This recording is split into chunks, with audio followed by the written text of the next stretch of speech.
ह्या हौदात आपण 3-4 फूट वाळू भरलेली आहे. शिल्लक राहिलेली वाळू होती ती ठेवली. आणि यावर्षी 13 मेपासून आत्तापर्यंत मे, जून, जुलै एंडपर्यंत साधारणतः 3 वेळा जे पाऊस झाला आहे तो 280 मिलीमीटर पाऊस झालेला आहे. आता हे फक्त वाळूच आहेत आणि पावसाचंच फक्त पाणी. तर पलीकडच्या अजून हौदात हाही दुसरा हौदा आहे, छत्राचा त्याला चिकटूनच आहे. यात आता पाहू शकतो आपण हा रुई आलेली आहे. रुईची एक 13-14 झाडं आलेली आहेत. ही तणं आलेली आहेत.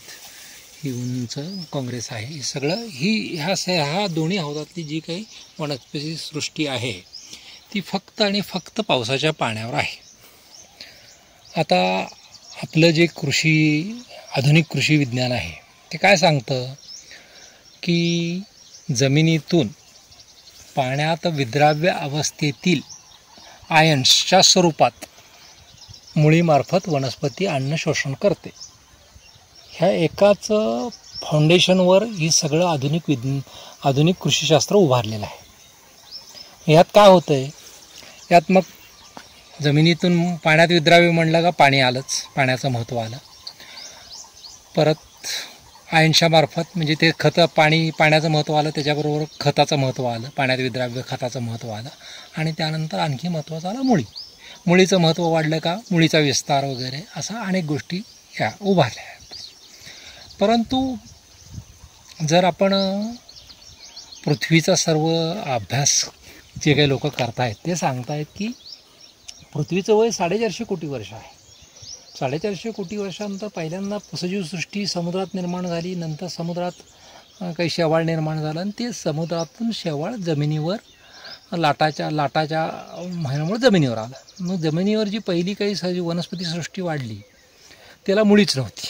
मग त्याला कोण अन्न सगळं पुरवत होतं, तर ते फंगल नेटवर्क त्याला अन्न पुरवत होतं. परंतु आता जसजसा मग आपला शेतीचा शोध साधारणतः 10 वर्षापूर्वी शेतीचा शोध लागला.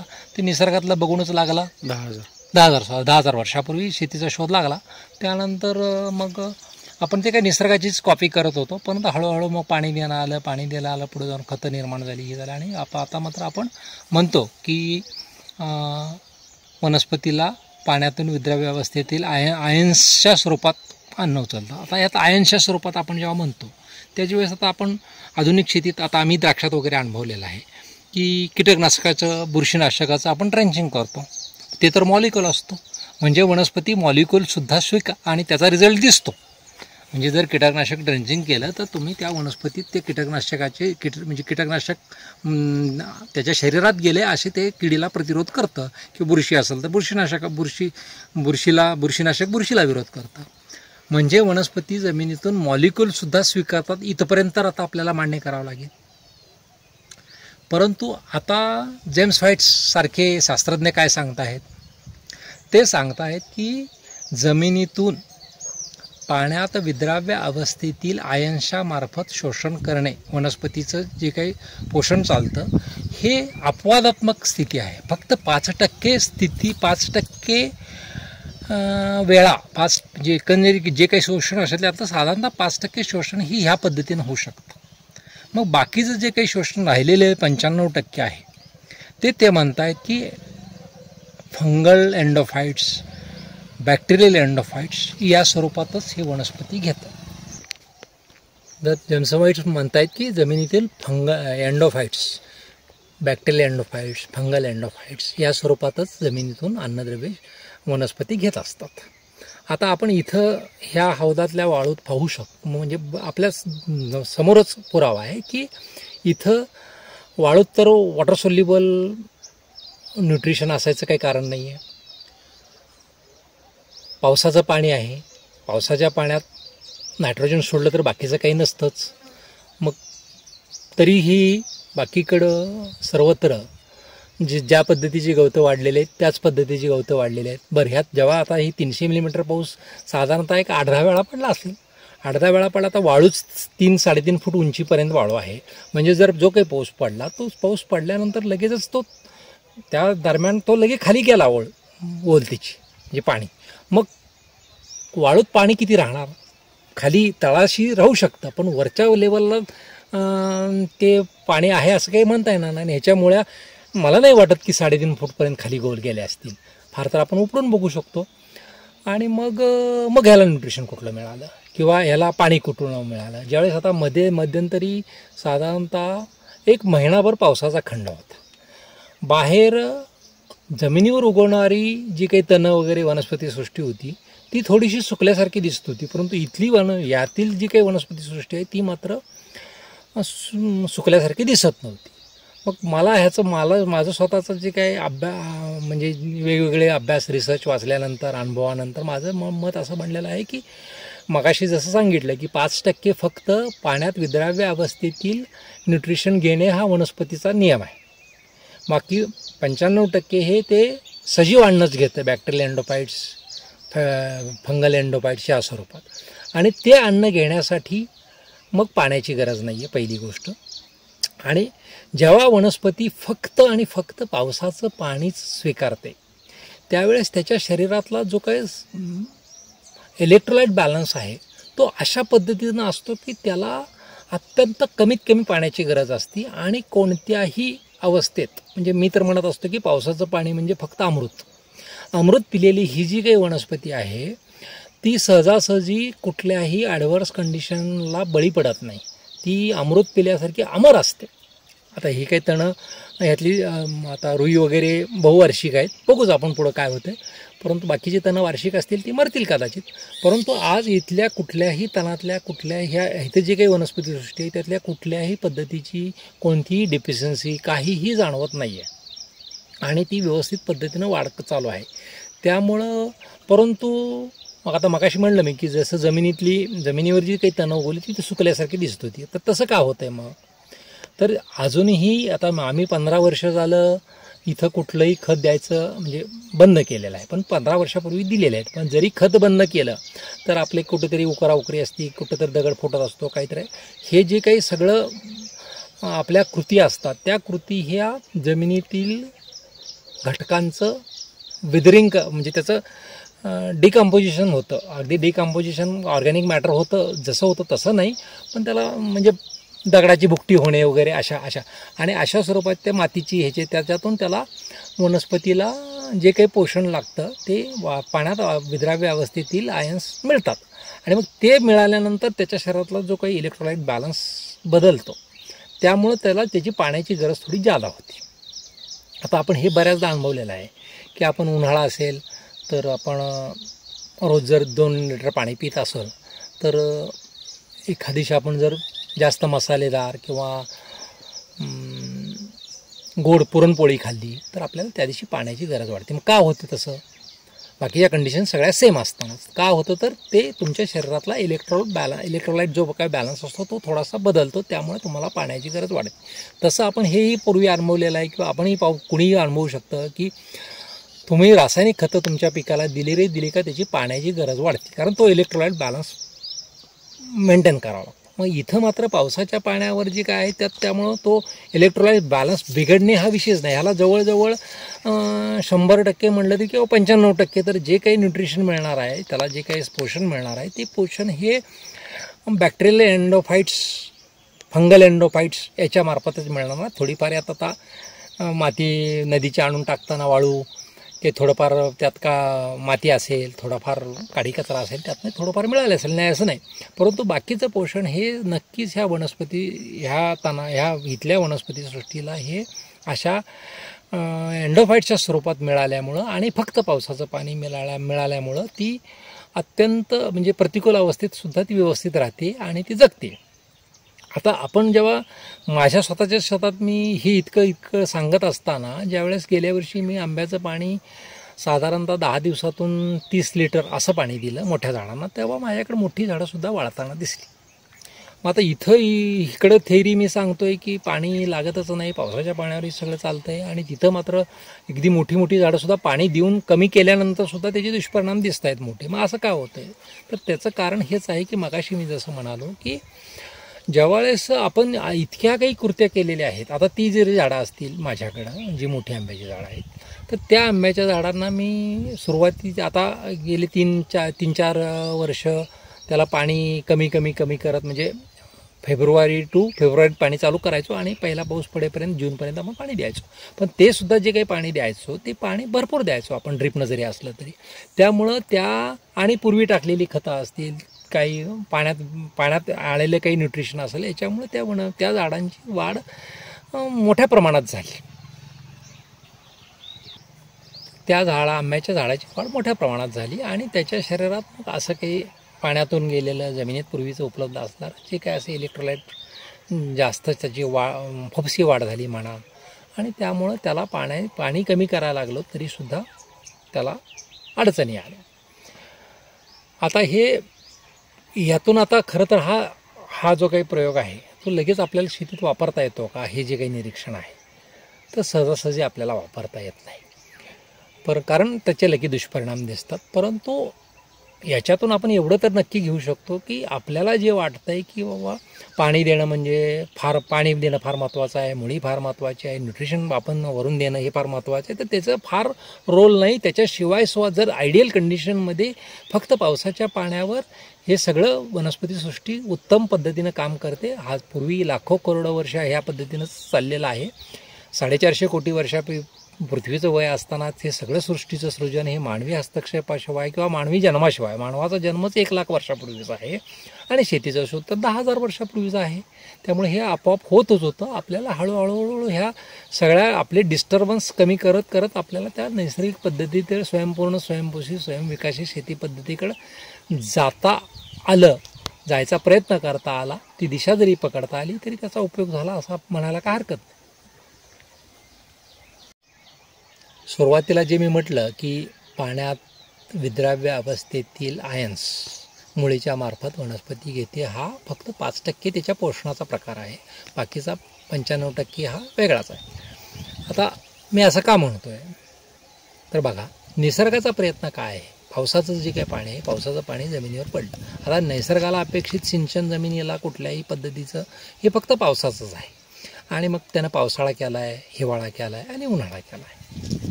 आता तर मग पावसाचं जे काही पाणी आहे ते डिस्टिल्ड वॉटर आहे. ते हवेतून जमिनीवर येत असताना हवेत असणारे थोडेफार जे काही घटक वॉटर सोल्युबल असतील ते त्याच्याबरोबर कॅरी करून ते जमिनीत घेऊन येईल.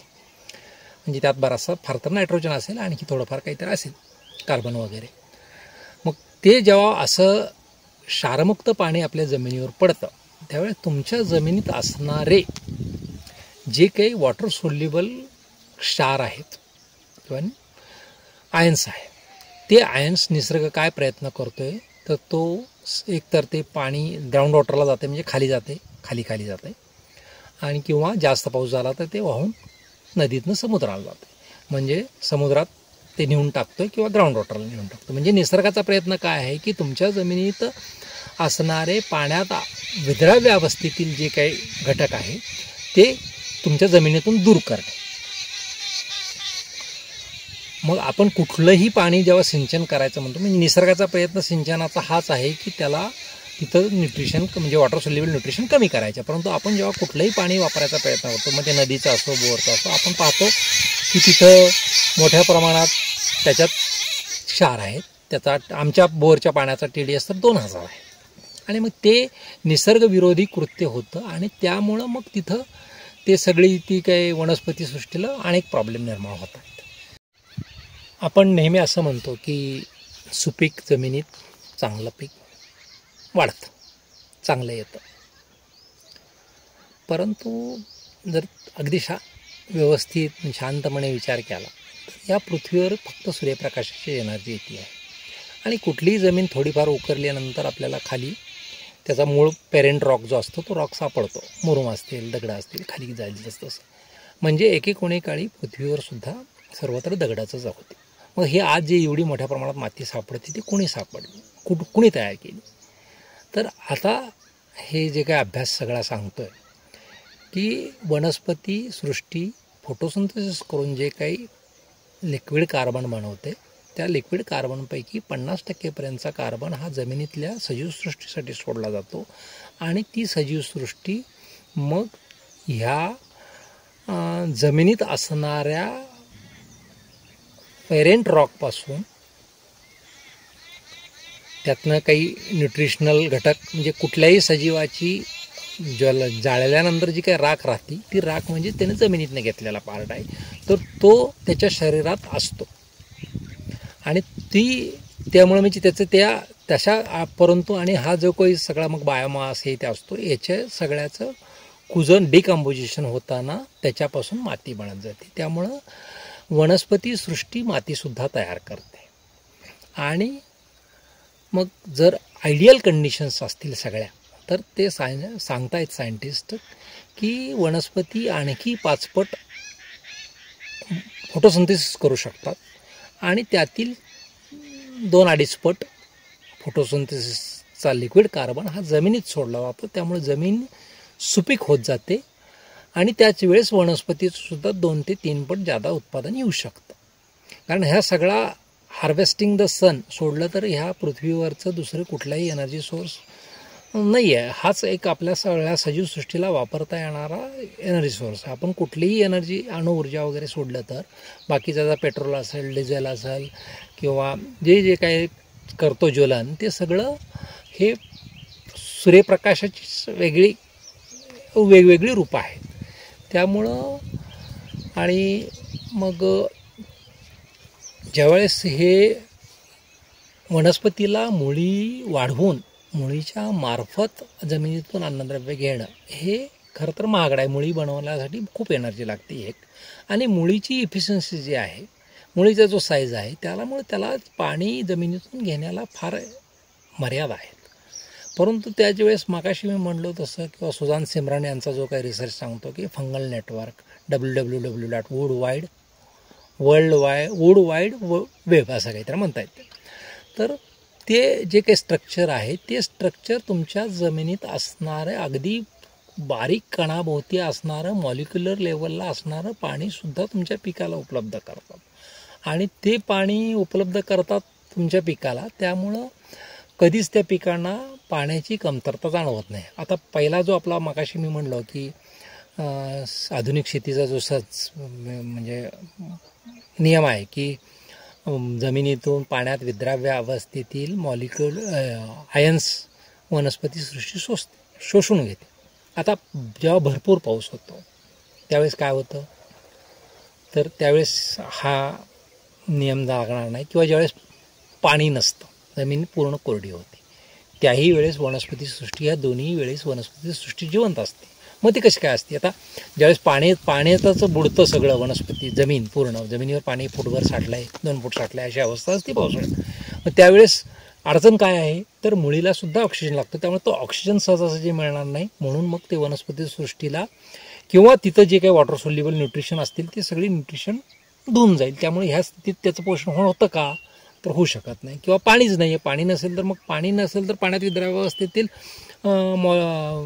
आयन्स वनस्पती कसं काय शोषणार. ह्या दोन्ही स्थितीत आपण हे जे आधुनिक विज्ञान सांगतं की आयन्सच्या स्वरूपात वनस्पती शोषण करते, हे दोन्ही स्थितीत काम करतात. मग अशा वेळेस वनस्पतीचं पोषण कसं होतं, तर ते हे बॅक्टेरियल एंडोफाइट्स, फंगल एंडोफाइट्स याच्यामार्फतच होतं. आणि अशी जी काही वनस्पती वाढते आहे ती वनस्पती कुठल्याही अतिशय म्हणजे चांगल्या पद्धतीचं उत्पादन देईल, चांगल्या पद्धतीची जमीन सुपीक करत जाईल.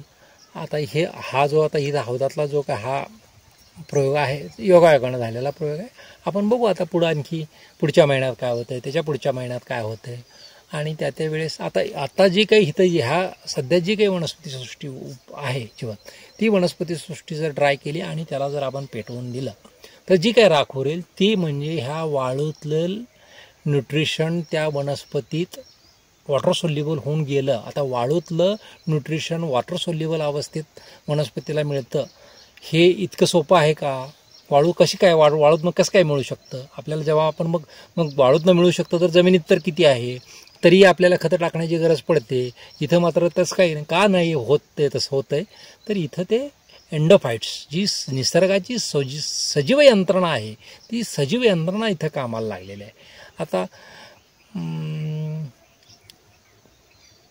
क्रिस्टिन जोन्स सारखे सायंटिस्ट सांगत आहेत की ह्या पृथ्वीवर जी काही सजीव सृष्टी आहे त्याच्यात 93% सजीव सृष्टी तुमच्या जमिनीत आहे आणि वरती फक्त ही जी झाडं वगैरे सगळं दिसते आपल्याला, आपण पशु पक्षी प्राणी इतकं विशाल वाटते, पण ते प्रत्यक्षात सर्व सजीवसृष्टीच्या 7% पार्ट आहे. त्यामुळं आपण बऱ्याचदा म्हणतो की एक काही आता गोमूत्राचं महत्त्व सांगणारे लोक सांगतात की एक गाई 10 एकराचं पोषण करेल. परंतु हे सायंटिस्ट सांगतायत की तुमच्या एका एकरात खाली 20 ते 30 गायी आहेत, म्हणजे एवढी मोठी सजीवसृष्टी आहे. आणि ती सजीवसृष्टी तुमच्या पिकाला लागणारे सगळं अन्नद्रव्य रिसायकल करून, म्हणजे वेगवेगळ्या स्वरूपातलं असतं त्या स्वरूपात ते तुमच्या पिकाला देत आहेत. आता फोटोसिंथेसिस जेव्हा होतं, पाणी काय इतकं कमी लागतं, तर फोटोसिंथेसिस होताना आपण काय म्हणतो, C6H12O6 + H2O सूर्यप्रकाश म्हणून त्याच्यापासून, म्हणजे हे आधी कार्बन डायऑक्साईड, ह्याच्यापासून कार्बोहायड्रेट, लिक्विड कार्बोहायड्रेट आणि ऑक्सिजन तयार होतो. C6CO2 + 6H2O photosynthesis is equal to C6H12O6. हा लिक्विड कार्बन झाला अधिक 6O2 बाहेर पडला. परंतु म्हणजे पाणी जे होतं ते पाणी ह्या लिक्विड कार्बनमध्ये आहे.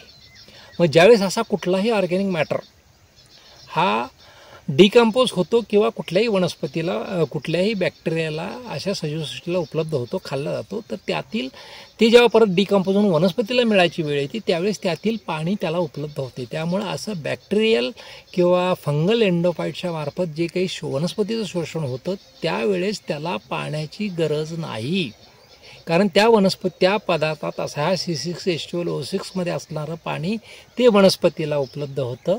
आणि त्यामुळं मग ते इतक्या कमी पाण्यात सुद्धा अगदी फेब्रुवारी मार्चमध्ये सुद्धा कडुलिंबासारखी वनस्पती पानगळ करून नवीन पानं त्याला येतात. अगदी आता आम्ही गेल्या वर्षी पाहिलेलं आहे की चंदनाची अगदी 9 महिन्याचं रोपसुद्धा फेब्रुवारी, मार्च, एप्रिल, मेमध्ये सुद्धा नवीन त्याला पानं येत आहेत. तर ते त्याला अशा स्वरूपातलं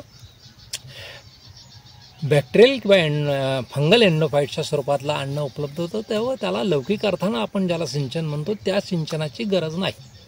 आता हा हौदातला आपण जो काही प्रयोग आहे, आणखी बरेच जोपर्यंत आहे तोपर्यंत चालू, आपण त्याचे वेळोवेळी अपडेट्स घेत जाऊ.